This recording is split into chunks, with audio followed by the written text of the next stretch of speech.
As every week goes by, Rick Ross seems to be taking another public hit, and people are starting to notice. Ross, a quick Google search says that your net worth is $150 million. Is that accurate? They said it, duh. Glory though, morning glory. What it is, Monday morning? Yeah. What we doing today? How we turning up? What new money we talking about? Ross has just always been one of my favorite rappers ever. I've never seen someone ice rosé, but... You've never seen someone ice rosé? I've talked to every jeweler in Miami that has fake diamonds. Really, they do that? Somebody got that joke. It's an AP that I'm rocking. This is green stones, green emeralds. It's just me having fun. That's all it is. I am fuming. That's a fake watch. That's not a real watch. How can you tell? That watch was only produced twice, one in 37mm, one in 41mm. And I know both owners, and they're not Rick Ross. Well, I guess. Real talk. I'm just So who impresses DMX right now? Anybody? I'm surprised you don't like Ross lyrically, man. Ross beats. He's alright, man. He just talk about eating and you know, how much can it eat? How much weed can you smoke? I'm like, alright. You got a million out, you got to ask him on. Okay, good for you. It looks like Rick Ross is going broke, okay? And he's now in damage control trying to clean things up, but it's too late. We've already seen how the boss is really getting down. Rick Ross flew commercial this week. Oh, man. Poor guy.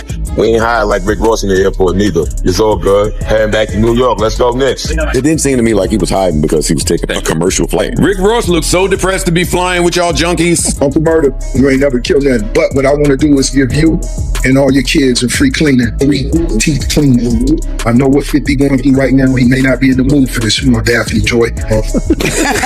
Then put a wet towel over his head. For the ones want to know where my jet at, I obviously didn't get the memo. It's being updated with Starlink. And I chose to fly commercial to Colombia to go party with Trick Daddy. When Ricky Rose takes flights to 6 digits, I'm going to get some money on. The rapper who built his image around being the biggest boss, luxury, and endless wealth is suddenly making headlines for reasons that don't match that lifestyle at all. 9 figures. How'd you get there? It's called hustling nonstop. I have 25 ventures and partnerships. Just got back from Dubai. I'm going to Canada Friday. Tonight we in the club out here in the strip club. We performing. Itself will cover all my expenses for the year. It's just that consistent nonstop balance. You're only flying private, huh? Well, I told myself I would not charter a jet until I was ready to buy it. But I told myself, and I waited those 20 plus years. Right.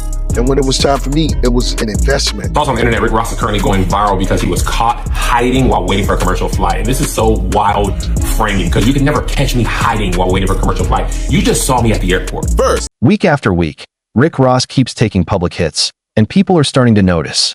For years, he's been one of the most recognizable figures in hip-hop, a man whose entire persona was built on the idea of being the biggest boss in the room. Endless wealth, endless luxury, no limits. But lately, that image has been cracking in public, one headline at a time, and this time it looks like there's no cleaning it up. It started with the little things. Ross has always leaned into his jewelry and his cars as part of the show, joking around about diamonds and watches, brushing off questions about what's real and what isn't. That kind of playful deflection used to work in his favor. It made him seem untouchable, like a man so far above the conversation that scrutiny just bounced off him. But somewhere along the way, the jokes stopped landing the same way, and the questions got sharper. Then came the flight. Rick Ross was seen boarding a commercial flight this past week, hood up, heading back to New York, and the internet immediately jumped on it. To be fair, there's nothing wrong with flying commercial. Millions of people do it every day without a second thought. The problem is that Ross spent years building an image of a man who doesn't fly with anyone else, who owns his own jet, who doesn't wait in lines or sit in coach with the rest of the world. So when a photo like that surfaces, it doesn't read as normal. It reads as evidence. Ross tried to get ahead of it, explaining that his private jet was simply being upgraded with an expensive new Wi-Fi system, and that flying commercial to Colombia to party with Trick Daddy was just a temporary inconvenience, nothing more. But by the time he offered that explanation, the story had already spread, and a lot of people had already made up their minds. That flight was just the latest in a string of moments that have chipped away at his image. Before this, there was the aftermath of his very public falling out with Drake. Before that, fans noticed steep discounts on his concert tickets, deals like buy one get one half off, which raised its own questions about how well those shows were actually selling. Each incident on its own might not mean much. Stacked together, they've turned into a pattern people can't stop talking about. So the real question people keep circling back to isn't really about one flight or one ticket promotion. It's whether Rick Ross is actually running out of money. And as it turns out, the full story goes back a lot further than any of that. Long before the fame, before the Jay-Z deal, before any of it, William Roberts II was a standout football player at Albany State University, good enough to draw serious recruiting interest as a top prospect. Plenty of rappers come from an athletic background before switching over to music, so that part of his story isn't unusual on its own. What made his path stand out is what came after football, and it's a chapter that took years to fully surface. For a long time, there were persistent questions about what Ross was actually doing in the mid-1990s, and critics noticed that his own account of that period seemed to shift depending on who was asking and when. One of the loudest voices pushing that question into the spotlight was his longtime rival, 50 Cent, who kept bringing up old reports and even referenced comments from one of Ross's former girlfriends. 50 Cent wasn't the one who started the story, but he made sure it never quietly went away. In 2008, the reports finally broke through publicly. According to those reports, Rick Ross had once worked as a corrections officer at a prison in Florida. For years, he denied it outright, calling it untrue whenever it came up. Then a photo surfaced that made denial impossible. It showed a 19-year-old William Roberts smiling in a corrections officer uniform, and almost overnight it became one of the defining images tied to his career. From that point on, Ross stopped denying it. He's since admitted he did take the job, but he's described it as a short, almost forgettable stretch, saying he was frequently late and only lasted around 4 months before it fell apart. Public employment records tell a different story. According to those records, William Roberts was employed as a corrections officer in Miami-Dade County for close to 18 months, not 4, and his attendance during that stretch was actually strong. The records show he was hired in December of 1995 and resigned in 1997, earning an annual salary of around $26,000 before he left. That gap between his own version of events and what the paperwork shows has followed him for years, and Drake has made a habit of bringing it back up whenever their feud reignites. For a lot of artists, a revelation like that could have ended a career built on being a street-level boss. Instead, Ross used it as a launching pad. Everything changed in 2006, when, in his own words, he wrote his breakout single Hustlin' in about an hour. Not long after, at 29 years old, he signed with Jay-Z, and his career exploded almost overnight. His debut album hit #1, a massive achievement for a new artist, and the persona that came with it, the beard, the sunglasses, the luxury cars, the sprawling Miami mansion, all of it locked into place as his trademark. As Ross grew into one of the biggest names in rap, most fans embraced the character without asking too many questions about where it actually came from. And it turns out even his stage name carries its own controversy. Rick Ross borrowed his name from Freeway Ricky Ross, a real former drug trafficker whose story was already well known before the rapper ever entered the picture. According to Freeway Ricky Ross himself, the rapper used his name and elements of his story to help build his own brand without permission, and their relationship has stayed distant ever since, with Freeway Ricky Ross saying the rapper tends to avoid him whenever they're in the same space. That dispute eventually turned legal, with Freeway Ricky Ross filing a copyright lawsuit against him back in 2010. Even with all of that hanging over him, Ross kept rising, because plenty of fans felt the music spoke for itself. Not everyone bought in, though. DMX was openly critical of him, comparing him unfavorably to other artists and dismissing his lyrical content as shallow, mostly built around food and money with little substance behind it. Still, the momentum didn't slow down. Ross launched Maybach Music Group, built out a strong roster, and kept putting out hit records. His second, third, fifth, and sixth albums all hit #1 on the Billboard charts, and his fourth came close, landing at #2 behind an Eminem release. It was a run that was hard to argue with. Which makes the next question even more interesting. If the music was working, what actually changed? Was it simply fans losing interest, or was something bigger happening behind the scenes? And like a lot of major hip-hop storylines these days, it eventually leads back to Drake. For more than 15 years, Drake and Ross weren't just two artists trading verses. They were one of the most reliable duos in the genre. Drake once called Ross one of his favorite rappers to work with, and their chemistry produced real hits. Tracks like Aston Martin Music and a string of collaborations, including major records alongside DJ Khaled. Of everything Ross has released, only one song has ever crossed 1 billion streams on Spotify, and it happened alongside Drake on the 2019 track Money in the Grave. Their collaborations have consistently made up Ross's biggest streaming numbers, which says a lot about how much fans wanted to hear them together. That chemistry even fed years of rumors about a full joint album, reportedly called YOLO, that kept resurfacing but never actually happened. Given how many collaborative projects Drake has released over the years, it seemed like the obvious next move. Instead, that idea appears to be dead entirely. Rather than teaming up with Drake, Ross released a joint album with Meek Mill in 2023, one he later admitted came together quickly, in about 2.5 months. A lot of listeners felt that rushed pace showed in the final product, especially with expectations set so high after everything both artists had built individually. It ended up being one of the weaker commercial performances of Ross's career, debuting with surprisingly low numbers and peaking at only number 23 on the charts, prompting some fans to joke that it was certified paper plate rather than platinum. On paper, that seemed like the perfect moment for Ross to reconnect with Drake, who had remained the most streamed rapper in the world for over a decade. Instead, everything fell apart. Early in 2024, Ross appeared on a live stream and spoke warmly about Drake, calling their bond genuine and describing it as something that had lasted for close to 10 years, going all the way back to when Drake was first coming up and needed a record made in Miami. Less than 3 months later, that same relationship completely unraveled. In March of 2024, Future and Metro Boomin released We Don't Trust You, the project that lit the fuse on one of the biggest rap rivalries in recent memory, thanks in large part to Kendrick Lamar's verse aimed squarely at Drake.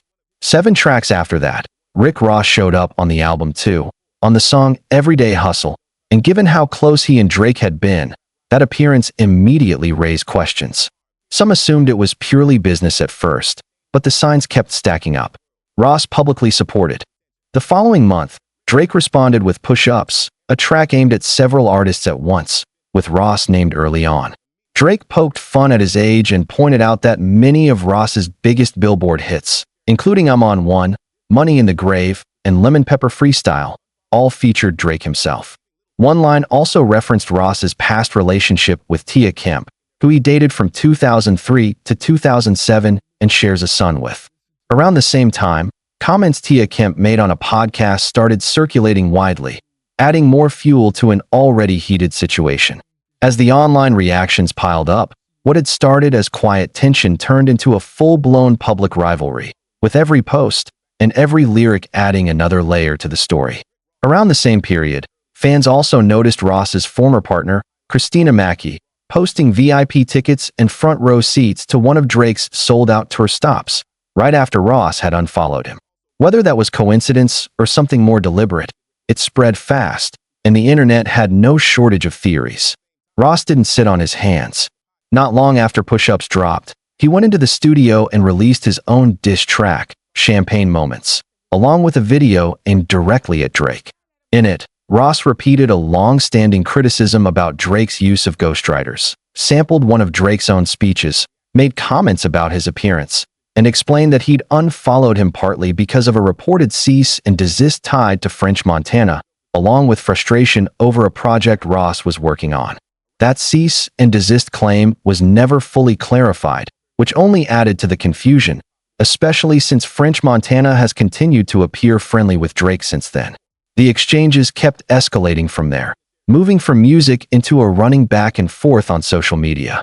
Ross took shots at Drake's appearance, joking about cosmetic procedures, and Drake fired back with jabs of his own, mocking Ross's health, his tour bookings, and his massive Miami mansion, a property reportedly worth around $35 million, calling it a content creator's version of luxury rather than the real thing. Even as Ross publicly declared Drake's career finished, fans noticed he still appeared to be playing Drake's vocals in the background of his own videos, though Ross later said he'd asked his DJ to play instrumental versions instead so people could enjoy the songs without Drake's voice on them. Around that same stretch, Ross posted online telling Drake to be careful flying on his private jet, joking about its age and the fact that it was reportedly provided to him for promotional purposes. Only days later, reports surfaced that Ross's own private jet had made an emergency landing in Dallas. Everyone on board was reported safe, but the photos spread quickly, and Drake appeared to react by liking one of the posts. Ross tried to laugh it off online, but instead of cooling the story down, it only kept the attention growing.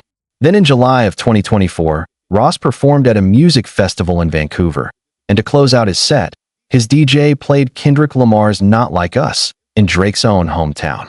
Part of the crowd reacted immediately, and video from the incident showed a confrontation near the stage before security had to step in, with one member of Ross's team reportedly knocked unconscious in the scuffle. The clip spread rapidly online, racking up millions of views, and Drake later referenced the moment in one of his own tracks, poking fun at the fact that Ross ended up getting hit in the face after playing the song. 50 Cent added to the pile-on, joking that Ross probably wouldn't be welcome back in Canada, while sharing a clip of Tia Kemp laughing about the whole thing. Around the same time, Ross was asked directly about his long history with 50 Cent, and he made it clear there was never any real relationship there to begin with, criticizing 50 for not owning his masters despite his commercial success, while pointing out that he built his own career from the ground up after coming up through Slip and Slide Records. A few days after that, Drake released his first solo single since the feud, and buried in the lyrics was another line many fans read as aimed at Ross, mocking his recent albums as dated and suggesting his run was over. According to commentators covering the fallout, the real damage wasn't just the diss tracks themselves. It was the way Ross's carefully built boss persona, something he'd spent nearly 2 decades constructing, was now the subject of constant memes and jokes that seemed impossible to shake. As 2026 rolled around, Ross reportedly skipped over Drake's verse during one of his own live performances, while fans waited to see how Drake would respond on his next album. That response arrived in May of 2026 on the track Iceman, where Drake took more shots at several former collaborators, Ross included, again pointing out how many of his biggest streaming hits featured Drake's own vocals. Around that same period, Ross was promoting his Port of Miami 20th anniversary tour, but photos began circulating showing large sections of empty seats at his shows, and ticket promotions offering deep discounts only added to the speculation. Then came the commercial flight, the one that kicked off this latest wave of headlines, catching fans off guard given how heavily Ross had leaned on his private jet as part of his public image. Flight records reportedly showed that his aircraft had been inactive for several weeks, which only fed more speculation online, even though nothing was officially confirmed. Just days later, Drake released a music video filmed next to his own private jet, a moment many viewers assumed was timed deliberately, whether or not that was actually the case. Ross has maintained that his jet was simply being upgraded with a new high-end Wi-Fi system, but by the time he explained that, plenty of people had already drawn their own conclusions. Around the same time, his long-awaited solo album, Set in Stone, was pushed back again, raising even more questions among fans, though plenty of others argued the delay was simply a smart business call, especially with Drake's own album still performing strongly. Even with all of that said, calling Rick Ross broke would be a serious stretch. Between his Wingstop franchises, his real estate holdings, and a string of other business ventures, he's reportedly built significant wealth well outside of music, the kind of financial position most artists never come close to reaching. The real issue isn't his bank account, it's his image. And when the persona that built your career starts to crack in public, rebuilding people's confidence in that image can end up being a lot harder than rebuilding the money itself. So what do you think? Is this just a rough patch for Rick Ross? Or has the boss persona finally taken damage it can't fully recover from? Drop your thoughts in the comments. And if you enjoyed this breakdown, leave a like, subscribe for more, share it with a friend, and turn on notifications so you don't miss what comes next.